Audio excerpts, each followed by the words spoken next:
everyone. I'd like to thank you for joining us today for the Transformative Action webinar series. My name is Chelsea Karst, and I'd like to take a brief moment to talk about the Ontario Trillium Foundation and why we've partnered with Tamarack to deliver this series. If this is the first time you're hearing about the Ontario Trillium Foundation, there are two important things you should know. First, we are an agency of the Government of Ontario, and second, as one of Canada's leading grant-making foundations, we fund over $100 million to support projects in communities across Ontario every year.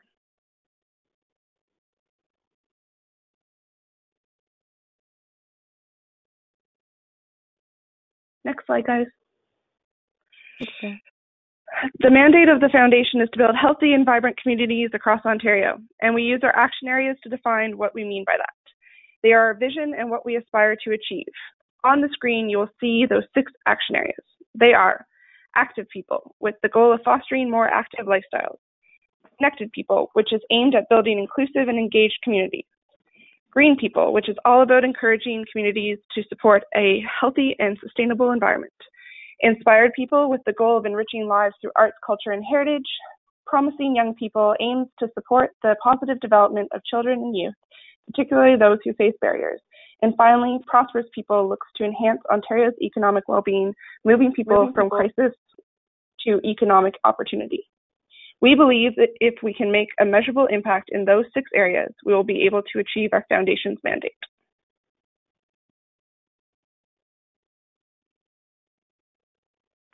Following this webinar, if you have any interest in learning more about the Ontario Trillium Foundation and its funding streams, you can visit our website, www.otf.ca, or contact our support center directly using the phone number or the email on the screen. We hope that you find today's webinar helpful in your work. All right, thanks, Chelsea. It's also my pleasure to introduce your webinar speaker for today, Sylvia Choi. Sylvia is a consulting director of the Tamarack Institute's Collective Impact Idea Area and also supports Tamarack's Community Engagement Idea Area. She is passionate about community change and what becomes possible when residents and various sector leaders share an aspirational vision for their future. Sylvia believes that when the assets of residents and community are recognized and connected, they become powerful drivers of community change. Sylvia is an internationally recognized community builder and trainer. Over the past 5 years, much of Sylvia's work has focused on building awareness and capacity in the areas of collective impact and community engagement throughout North America. Thanks for joining us, Sylvia. You're welcome, and thank you everyone for taking time out of your busy day to join us together. If we can jump to the first slide, what I just want to do is a quick recap on what I'm hoping to be our goals on this call. First, I really want to spend some time kind of grounding in the role of continuous communication as a foundational strategy for community change. Really kind of unpack a little bit about what we mean by continuous communication and what does it take to communicate effectively, particularly when you're working in a multi-sectoral context. Want to introduce or just give you an overview of 2 tools that we find useful and helpful when thinking about effective communications planning, and then really open it up and hope that in addition to sharing questions in the chat box throughout, if from your own experience you have insights or learnings or resources around communications that you think would be of value to others, we'd encourage you to share those as well, and we'll make sure that folks get them after the call. Okay, I'm going to ask us to pop to the next slide, which is really before I dive into the content and largely to help me figure out what of this presentation is most important to kind of drill down on. It'd be helpful to know what the challenges are that you have when you think about communicating your community change initiative.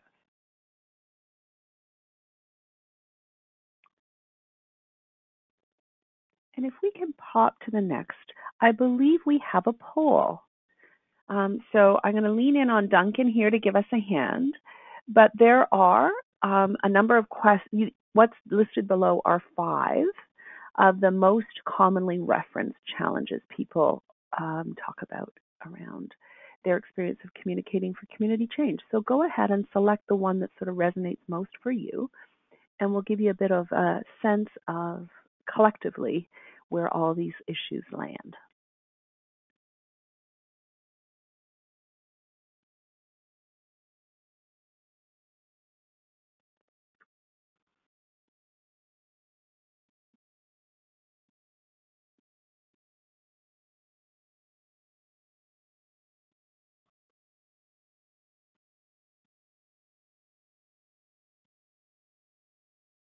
How are we doing with the voting there?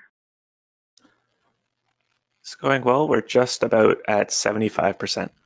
Ooh, that's great.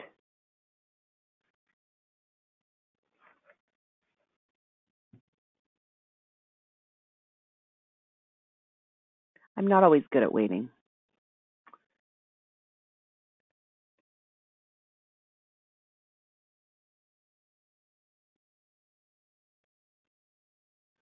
All right. Where did we land? Interesting. So not fully surprising. So our number one challenge that you've identified here is around getting your message heard. The second, around assessing the effectiveness of your communication. I think that's really interesting. And then we've got the other three sort of as significantly less important to you all, but still, you know, they are challenges that resonate for some of you. Okay, let's move right on into the content then. And I want to start with really sort of rooting in this sense, particularly when you're talking about community change. The reality is the need to communicate with such a diversity of folks. And so when you're building a communication strategy or communications plan, I think one of the things you really have to think about is who is it that you're trying to reach, because that affects both how you articulate the message and what the messages are that you're putting out there. So first and foremost, there's always your collaborative leadership group that's kind of rolling up their sleeves, doing the work. For me, a lot of the communications pieces here begin with and emphasize the building of trust, the building of a shared language, the building of guidelines and ways of working that are mutually respectful to allow people the safety to share diverse experiences, ultimately to enrich our collective understanding of our issue, and from there, you know, explore innovations and opportunities to do things differently together. The second circle for me, I think, is equally important, and we often leap over it. And that second ring is thinking about the collaborative partners around your table and the organizations within which many of them are based. If you also have resident leaders around your table, it's also about recognizing that they have an accountability back to a constituency of neighbors as well. And it's about all of you at the collaborative table thinking very intentionally, not about the need to communicate the work the collaborative is doing, what you're learning, and your insights to the broader organization of which you're based. Because sometimes we fall into the trap of thinking, oh, so-and-so is from this organization and they're sitting at the collaborative table. Therefore, that must mean that that organization is on top of everything we're doing and why. And the reason that I stress this one as really paying attention to it, other than the fact that it's the one that's most often and easiest to overlook, is that this one is critical in the long term when you start thinking about things like succession planning. Right? So if you have one individual who is representative of a particular organization or a particular constituency, and you're not supporting that individual to sort of bring the message back to their broader group, then when and if that person leaves the roundtable or leaves the collaborative, then there's a real vacuum around getting someone else in the organization up to speed and also affirming that you have the organization's support as well as the individual. Then I think, it's important to really, given the focus of your collaborative effort, who are those key stakeholders that you need to be having some targeted communication and outreach to? It may not need to be frequent, but really kind of strategically thinking about it.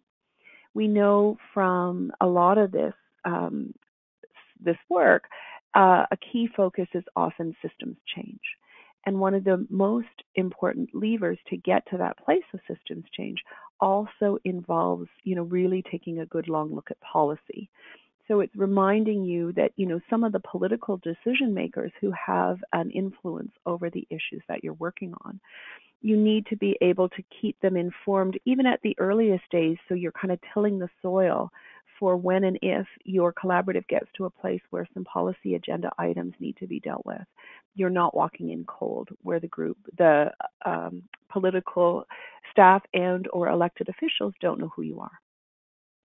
And then the final ring is the reason why we're all doing this. Ultimately, it's to be accountable to our community as a whole.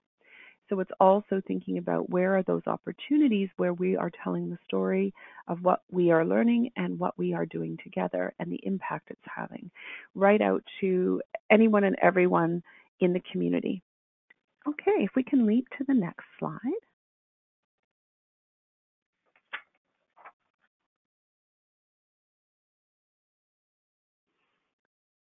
The next slide here, you'll see in just a minute, is a really insightful piece, I think, because what it shows is that what the information channels are that folks tend to rely most on varies depending on age.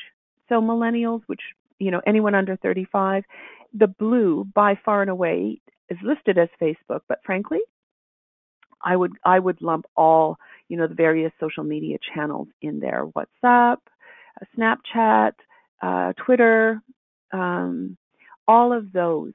So by far and away, that is the go-to place for folks under 35 and under. But look, it is, probably the third least tapped for anyone over 36. So I think that's really helpful data to know as you think about how you want to communicate and what channels you want to use, because there's a huge variance there in what they go to.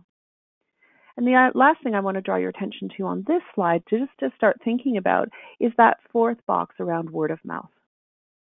So for me, that was an interesting one because it tweaked for me, when I am making my messaging, and thinking about what I want to put out there, the importance of kind of giving them a task or encouraging folks to spread the word and making that simple and easy to do. Okay, on to the next.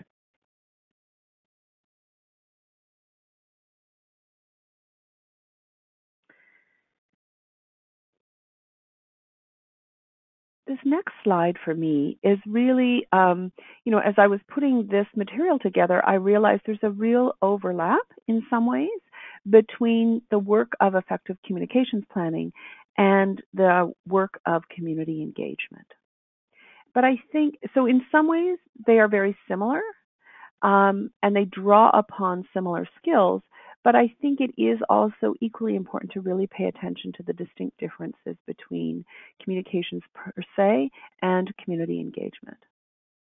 And for me, really, where there might be multiple purposes behind your community engagement strategy, the purpose of communications is much narrower and more focused from the get-go, which is really about the exchange of information, news, and ideas. And that when you're thinking about communication specifically, that the strategies you want to draw upon really are about honing in on what are the specific messages that you want to make sure get conveyed to what audiences or sub-audiences, what are the best channels in which you can make that happen, and then you focus on the kind of messaging you want to give. In many ways, community engagement sort of is the step after the communication. There's much more back and forth and exchange of ideas, whereas typically communications tends to be more one way, and we're hoping that folks will pick up our message and run with it. But the expectation of that exchange of ideas isn't necessarily there. And I think in many ways where community engagement, particularly in the early stages where you're still trying to confirm and define that can be somewhat messy. Communications, because it tends to be more one way, I think can be cleaner and less messy and easier to plan, more predictable. I mean, we may need to adapt, based on the kinds of feedback we're getting around how effective we are. But I think generally it's a bit cleaner. Okay, can we go to the next one? With this next few slides, I'm really kind of shifting gears now a little bit to talk about, so how do you communicate effectively? What are some of those foundational things that we need to think about and honor in the creation of our communication strategies? So really, different messaging speaks to different folks. So really kind of trying to find a good balance between both formal and informal ways in which people can become informed. You really want, because this is ultimately about building both understanding, awareness, and trust, you really want to be conscious of making sure that your communications are open and welcoming and actually are tending to the different styles and audiences that you're hoping to reach. And I would say also the different channels. And, particularly in the face-to-face exchanges, be they at the leadership table, the working group tables, or even in community engagement sessions, really having skill and willingness to articulate, identify, and surface tough issues and make sure that they are discussed and addressed really in a blame-free way and in a solutions-focused way. Because again, that's foundational to building trust. Okay, if we can go to the next one. So again, this is sort of building on the previous slide, but it is, again, always about building understanding, commitment, and ultimately trust across a diversity of people. I was reading something recently that really flagged this for me with all the filtering that now happens quite quite hidden in our use of webs and social media, is that now it is much more likely that you get surrounded by opinions and perspectives that validate your own, as opposed to necessarily or possibly being exposed to perspectives on an issue that are quite different from your own, and unless you're actually very intentional about seeking that out. So really, the importance of not assuming that everyone thinks the way you do and really trying to understand the varying opinions and perspectives on an issue is important. You really want to make sure that, you're bringing people back to the common motivation around why this is important to do. And ultimately, this notion of how do you begin to grow a movement of grassroots support across the community, even amongst people who wouldn't necessarily be sitting at any one of your tables or coming out to your events. They're just ordinary people and they're inspired by the work that you're doing, and they in their own way contribute what they can to validate and contribute positively to addressing an issue. That's ultimately a really nice kind of evaluation metric almost, around the degree to which your issue is owned by the community. Okay, off to the next one. Again, I think, I guess I keep bringing up this issue of trust, and the reason is that it is so foundational and essential to being able to advance any kind of lasting community change effort. My colleague Liz Weaver often uses that phrase, community change occurs or happens at the speed of trust, and I could not agree more. And that's part of the challenge, right? Because we have tension around the work we're trying to get done and getting it done in a timely way. And you can't necessarily put trust building on a clock and predict with certainty how long it's going to take. And so that's part of the tension that you're dealing with always in this kind of work. This next point is drawn from the Harwood Institute's work about looking outward. And I really like how they've sort of said, if what you're really about is building trust and you see trust as being foundational, there are two core things that both need to be tended to if that's what you're all about. The first is focusing on relationships, but the second is being able to establish and demonstrate a track record of making things happen or getting things done. And I think for collaboratives that are just getting launched, this can sometimes be, something that is difficult because you don't necessarily have that track record yourself. But knowing how important it is to have that at play is important, is something that you need to plan into the initiative right from the get-go. And finally, it's about remembering that you are communicating about what you collectively have accomplished, and also what you're learning and what you think might be needed next. So it's always sort of helping them to see this as a snapshot, a moment in this journey, and helping them to see and appreciate and reinforce that this is long-term work. Okay, on to the next. These next couple of slides came from work that was advanced. Oh, no, we jumped to a different one. Okay, sorry. This slide is really just letting us know that when you link your communication very intentionally to the outcomes and achievements of your collaborative's work, and you discipline yourself around that, then the benefit of that is that your message is much more purposeful, and it reinforces that common aspiration that you're working toward, as well as reinforcing the value and connection between and amongst the various collaborative partners. Okay.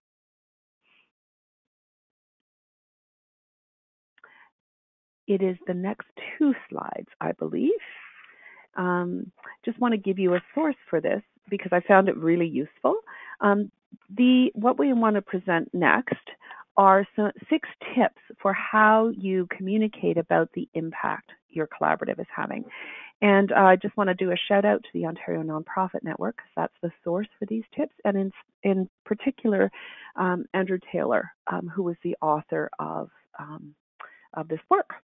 So, really helpful. Number one, as much as possible when you're dealing with a complex social issue, it's difficult, right? It's hard to talk about. It's hard to communicate cleanly and clearly. And as a result, when we, the leaders of this kind of change, set out to communicate, we almost always kind of put the majority of our focus on building awareness, compassion, and understanding around the issue. And in that process, it can make it easy to overlook what the specific actions are within an approach that your collaborative is taking around how you're going to make a difference around the issue. So making sure there's a real balance both around the awareness and complexity of this particular issue, but also what your collaborative is doing or intends to do.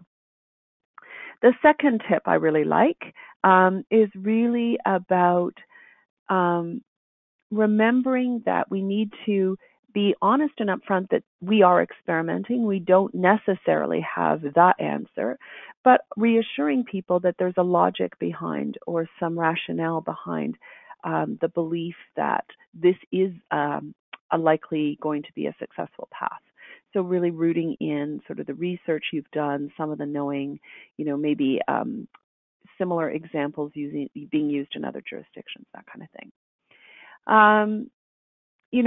People do remember stories, and I think stories can be extremely powerful to convey and illustrate the intent that what we're trying to do. But when you use story, you have to be really careful about making sure that you are linking the story back specifically to the work that your collaborative is doing or has done, and that linkage is clearly seen and understood. Okay, if we can go to the next one. The final 6, the tips 4, 5, and 6. Oh, so this is really interesting. It's a question that comes up quite a bit around attribution. When you've got a collaborative working, different groups, different organizations, how do you deal with this issue? And how do you have sensitivity around shared ownership for the results? One of the biggest mistakes that can get in the way is if different members of the collaborative communicate the results as though they are results that organization has achieved alone, or don't give credit to the collaborative work and how working collaboratively has been instrumental. And there's a paradox here. When we can point to and celebrate the contributions of others around the collaborative table, that actually builds a strong stronger collaborative, and more safety, more trust, and more effective communication, actually. So, tip number 5, keep your messages short and make sure that the claims to success that you're making are as concrete and consistent as possible. Showing the 3 to 5 short-term achievements that you've had, and then linking it to the long-term effort and focus of the collaborative. And then finally, being sensitive to audience.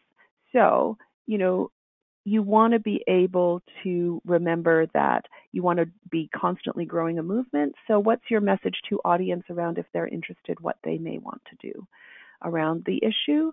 And then also balancing that, those stories with some data to help people really understand the impact and the messaging of the overall work you're doing, and not relying solely on story or solely on data. Okay, on to the next.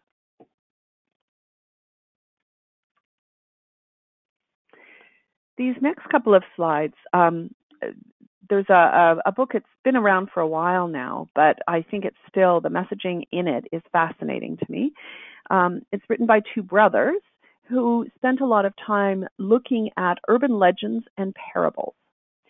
And in particular, what got them thinking was, why is it that an urban legend with no dollar invested in developing a comprehensive communications plan or spending all kinds of money on TV ads and whatever, sometimes, catches people's attention and absolutely is something that flies around the world with very minimal effort. And that was sort of the premise that got them thinking about and coming up with this notion about, you've got to make your message sticky, which, memorable. And there are some really cool strategies that they've unpacked around how to do that. So for them, they define your message as being sticky if it's understood by the listener, it's remembered, and it changes something within that person, changes a belief, changes a sense that something is a given. And they are just reinforcing the fact that you can have the best social change message in the world and the most compelling potential solution. But if you're not communicating it effectively, that can absolutely minimize the impact of that great idea, because you're not being effective in building the momentum needed to sustain it over the long haul. Okay, if we can go to the next slide.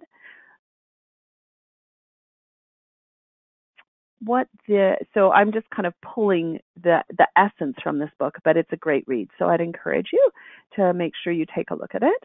But the next slide really has these 2 brothers, Chip and Dan Heath, around sort of giving you some principles. If you want to make your message sticky, there's some really simple things you need to remember.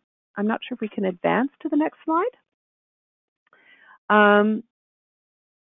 Yeah, it's not, I don't know why it's not moving forward, but, all right, there we go. So here they are, done in a really cool way that's easy to remember. First and foremost, I think we got to jump back one. You want to keep your message simple, so you're prioritizing your information, you're being really clear about what is the core message and keeping it lean. If you can use an analogy, particularly if your issue is complex, I think that can be really helpful. Second, unexpected. So again, a number of you kind of flagged in the poll at the beginning that, getting your message heard is so critical. And I agree. And we, are living in a world where we're inundated with all sorts of messaging on all sorts of things 24/7. So how do you get your message to trump all of that noise? And so Chip and Dan are saying, really think about how you can present your idea in an unexpected way and catch people's attention that way, catch their curiosity, tease people, make them wonder and want what you're offering before you put it out there. Concrete. So, really, really, how do you use sensory images? How do you paint mental pictures? And how do you create a number of hooks and connections to the core message that you're delivering? You want to find ways to demonstrate credibility because folks are skeptical. You want to really make sure that you're tending to both the emotional as well as the factual in the messaging that you're doing. And yes, there are opportunities and need to anchor people in story because biologically that's what we're hardwired for. So that's part of it. Kind of moving a little bit further, it is also about, here are some other ways you can make your message sticky. Think about videos, think about infographics, think about humor, think about how you can leverage word of mouth. Those are really essential things. Next slide really will take us to remembering about the various channels you use to convey your message and being really strategic about them. How do you integrate and leverage the multiple channels? How do you integrate feedback around what you're hearing and seeing in a tangible and in the moment way to kind of convey momentum and deliver on your promise? And then how do you remember to always leveraging that word of mouth sense, include an ask or an invitation in every kind of communication that you do. Okay, on to the next. This was just a quick, I just wanted to give you a quick sample and story before we dive into a couple of tools. The first comes from work that I headed up before joining Tamarack, and it has to do with our community's effort to raise awareness around trails. First and foremost, we recognize trails, there wasn't a common place where people from visiting our community could find information about the trails, and yet it was the #1 reason that our tourism association was getting calls. So what we did was worked collaboratively on a single website to list all the local trails. We branded it with an icon and gave the icon and the link freely to a number of collaborative partners and others in the community. And then as this evolved over time, one of the other key learnings we learned was that it is our county and local councils that are key investors in the building of trails infrastructure, and yet many of those folks actually weren't trail users. So you'll see in the middle, we're all learning how to use trail counters, courtesy of our local conservation authority, and we got a grant to do buy some trail counters and loan them and share them across the volunteer trail groups, so that at the end of the year, when we went to council for our presentations, what we were able to do is quantify for folks and really be explicit about how it links both to articulated priorities of what our community values, but also votes. So you'll see the first one, gets 700 plus visitors a week. This one, the second one, got 40,000 plus visitors over that year. And so you really start to make tangible for folks what is needed there. Okay, if we can go to the next slide. This comes from a really interesting youth opportunity project in the U.S. And what I really like is they have effectively used the simple core messaging and the visual to build understanding and awareness with the audience about these youth who are neither in school nor in work, and understanding that we know what's going on there. It'll take a minute probably to leap to the slide. There you go. But so they've boiled their core message down to 3 points, and then they have, 3 other highlights that they're bringing, each with 2 to 3 data points. So what are the past difficulties that have contributed to these youth being where they are? Second is, what are the current challenges that are getting in the way for them? And then lastly, what are the opportunities that your collaborative is advancing for how to make a positive difference in addressing this issue? Okay. Now I just want to quickly walk you through 2 tools before we open things up to questions. The first of the 2 tools really leverages the last 2 examples of infographic that I was showing you, but rather than in that previous example, really using those infographics and simplicity to convey awareness and understanding about an issue. The tool I want to speak about next is called Plan on a Page. And so what it is it's driving your collaborative as you've gotten clear about the work that you are doing together and the need for that work. How do you distill that down to one page? How can you articulate what your collaborative is doing on one page that's highly visual? That's the big challenge. It's also a great litmus test, right, around the clarity of your work. So if you jump to the next slide, what you'll see is an example. Now, we have this all written out as a tool, and I know we're going to include this with the material that we share after the webinar. You can also find it on Tamarack's website, but if you leap to the next page, the work of Living St. John, which is a neighborhood-focused anti-poverty initiative on the East Coast, they have, if you go to their website, actually, they have their 2014 plan on a page, and then they have their 2016 one. And it's cool to sort of see how those plans, though, have a core that's similar, how they've evolved their work over time. But simply put, they divide their one page to articulate their plan into 4 components. The need for change. So what is that, how do we know and why do we know we need to do the work that our collaborative is doing? What is some of the research and analysis that helps us? There you go. So the need for change, they've got 1, 2, 3, 4, 5 bullet points. And research and analysis, so this is sort of a summary of the consultations that they've done and the engagement that they've done to help confirm that need for change. The top right there is showing about, this is the approach, the collective impact approach in their case, that they're choosing to use to address this need for change. And then the bottom quadrant is really identifying what the details are around how they intend to move this forward. And for each one of those core priority areas, they've defined a target. I think that's fantastic. So, you look at it quickly and you get the work. You get the work, you get the meaning and the need for the work, and you get a clear sense about what priority areas or pathways the community is choosing to address it.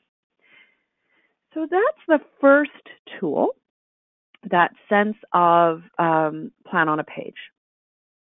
Now I want to just quickly introduce you before wrapping up to the second tool, which is what we call a Key Milestone Report. So it's, more than a page, but it is a brief, and we like to think of it as a living document. Oops, sorry, I forgot. Here is another example of a plan on a page. And you'll see in this case, they've kind of focused on a broader range of issues, but again, are able to articulate it in a compelling way. One of the phrases I love in theirs is our obsessions. So they've actually zeroed down on 3 things that they're relentlessly tracking to monitor their progress and create accountability for themselves. So the second tool, as I was mentioning, is what's called a Key Milestone Report. So we like to think of this as more of a living document. It's probably a little bit more robust than a single page, but its intent is to provide a high-level summary of both the process and the progress and some of the foundational principles of your collaborative work. Its value is twofold. So people see your plan on a page and then they want to know more. So this is an opportunity in a distilled way to give people a sense of the journey to date. It is particularly invaluable for onboarding new volunteers and members and keeping all the different players in the collaborative on the same page around what's being achieved and the progress being made. It also is an important vehicle that your collaborative partners can use to help kind of ensure that members of their own organizations and networks are informed and engaged about what's happening as well. So there you go. 2 very concrete and specific tools to think about and to kind of advance in effectively communicating what is complex and difficult work. And with that, what I would like to do, if we don't have any already, is really open it up now to hear from you all in terms of comments and questions. There you'll see, again, a bit of a greater unpacking about the different elements that you would include if you were building your Key Milestone Report. Okay, great. I am starting to see some of your questions. So from John, hi John. What if there are significant language barriers, barriers where more than one language is spoken within a community? This is the same for people both within and outside the community. I think you're right. I think particularly given the diversity of our country and our larger urban centers in particular, this is a really critical piece. And so for me, I think one of the best ways to do that is not rely solely on the spoken word or the written word. But that's one of the reasons why visuals are important, numbers are important, because even if we're all speaking the same language, there is always a high degree of literacy or variances in literacy. And so again, keeping your messaging core, clean, core, simple, and using a lot of visuals is really important. The other piece is, are there ambassadors? If you're working in a particular area that involves a number of different ethnic communities, are there ambassadors or leaders in those communities that you can sort of build relationship with and use them as critical and credible conduits of your message, and get that help from within your community as a whole? All right, if we can go to the next one.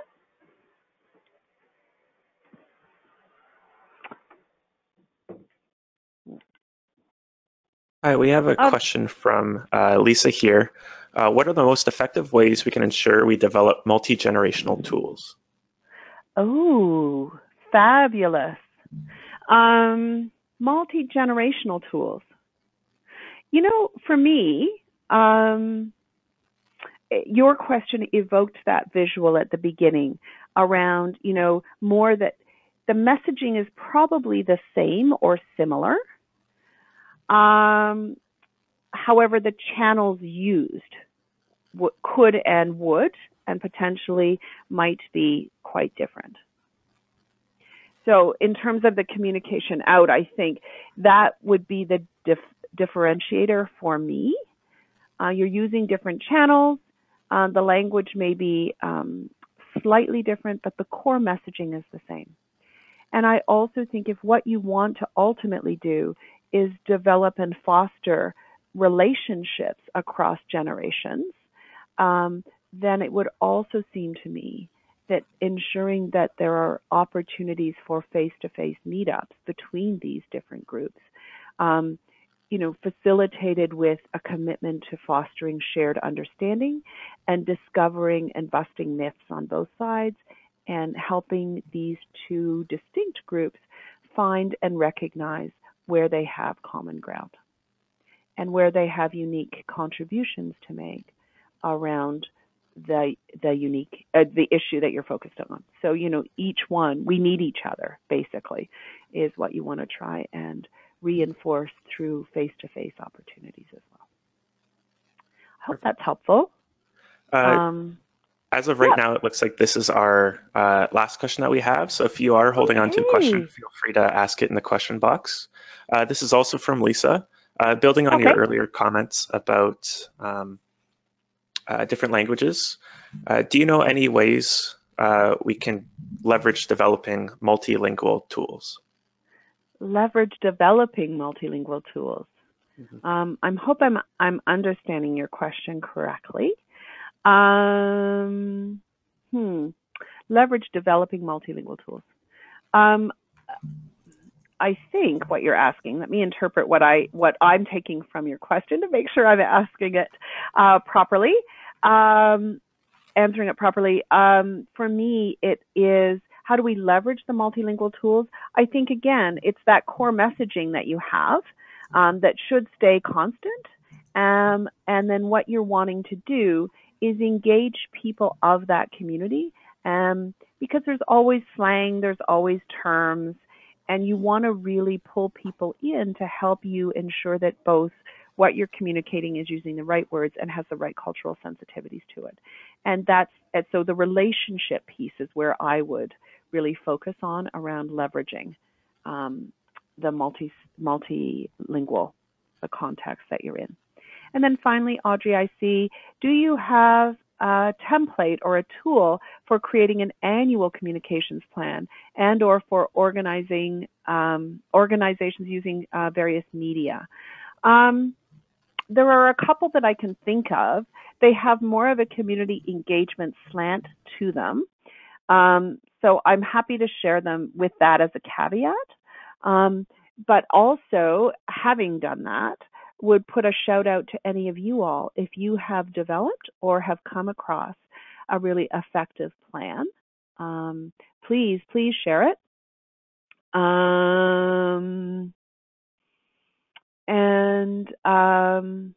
Finally, I can see we probably have time for just a couple more. Amber is talking about wondering if you can have suggestions for framing topics that can sometimes be met with apathy. I think that's a fantastic question. I know that, ironically, one of the things we have to challenge ourselves around is given the toughness of our issue, how do we frame it as something positive, as an aspiration that we as a community can and should be striving towards, and why, and what the benefits are? That would be one sort of filter. So thinking about what's the aspiration, what's the positive that we're trying to achieve, as opposed to preventing homelessness.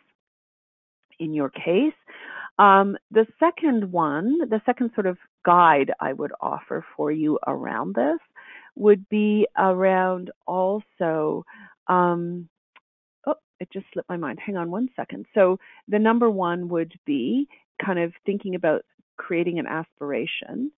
And I think the other, there you go, is speaking to the what's in it for me question around the audiences that you're talking to and hoping to reach. So a great concrete example of that I can share comes from the work of Living Cities, where what they're looking at and seeing is data that has huge wage differentials and hiring preference, that it falls along race lines in the U.S. So, Hispanics and African Americans tend to get paid a lot less and are less likely to get hired than white folks. And this initiative, this collaborative, is working quite extensively with Fortune 500 CEOs and business leaders. And interestingly, when they saw this data, and they know it, and the injustice of it, those of us with a social justice bent would be hard pressed not to lead with shaming these community leaders. How dare you allow this to happen? But what was also interesting was that's not what Living Cities did. They actually looked at data, other pieces of data that said by 2050, the majority population in the U.S. would be African American or Hispanic. And speaking to the listening of those Fortune 500 CEOs, business leaders, they said, what are you doing to prepare your organization for the marketplace that is coming? What do you know? How have you engaged them? How do you need to adapt to the new environment that's coming? Suddenly, in framing it in that way, there was a compelling self-interested way of seeing why it's worth your while to pay attention to this. So that was a really important lesson for me. Really put yourself empathetically in the shoes of the audience you're trying to reach. And how can you frame the issue, the opportunity, aspiration in a way that really speaks to something that they care about, something that they can see value in, not just for other, but for themselves as well. So I think with that, we're coming close to the end of our time. So I'm just double checking. So we've got a few more minutes. I'm just going to double check. Anything else there, Duncan? Any other issues? Not so far. Okay, then how about I turn it over to you to wrap us up. But before I do, just want to do a big thank you to all of you for joining and for sharing and being part of this session. All right. Well, thank you again, Sylvia, for your presentation. And many thanks to all of you for joining us and for all your questions. They really brought this in a really interesting direction. As promised, in a few days, we'll email you with the recording of this webinar along with other material related to today's call. So that includes some resources that were mentioned and also the slides of the presentation itself. We also have some incredible learning opportunities that are just around the corner that I'd love to share with you. We're hosting our annual Collective Impact 3.0 workshop, a three-day offering that will explore the latest in the practice of collective impact from experts, practitioners, and early adopters of the work. This workshop is a few short weeks away, so don't hesitate to sign up if you're currently working on a collective impact initiative. As a reminder, special rates are available for Ontario Trillium Foundation grantees, so do reach out if you want to take advantage of that savings. We're also hosting a new evaluation masterclass series that will be led by evaluation pioneer Michael Quinn-Patton and experienced evaluator Mark Kabaj, exploring the principles-focused evaluation approach and demonstrate its relevance and application in a range of settings. These one-day events will take place in Toronto, Regina, Calgary, and Vancouver beginning March 12th. So we encourage you to follow the link on your screen if that perks your interest. And lastly, in April, we're hosting a workshop in Kitchener, Ontario, all about asset-based community development with a focus on neighborhood development and community health. This will be a rare opportunity to learn from Cormac Russell and John McKnight, two of the world's top trainers in asset-based community development. Registration links for all of these events will be shared in the email you receive after today's webinar, along with links to sign up for the next installment of the series.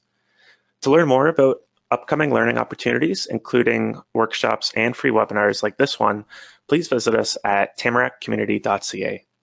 And we also encourage you to take a minute and complete a short webinar survey to offer feedback on how you enjoyed today's call. The link will be on your screen and will be also sent out to your email as well.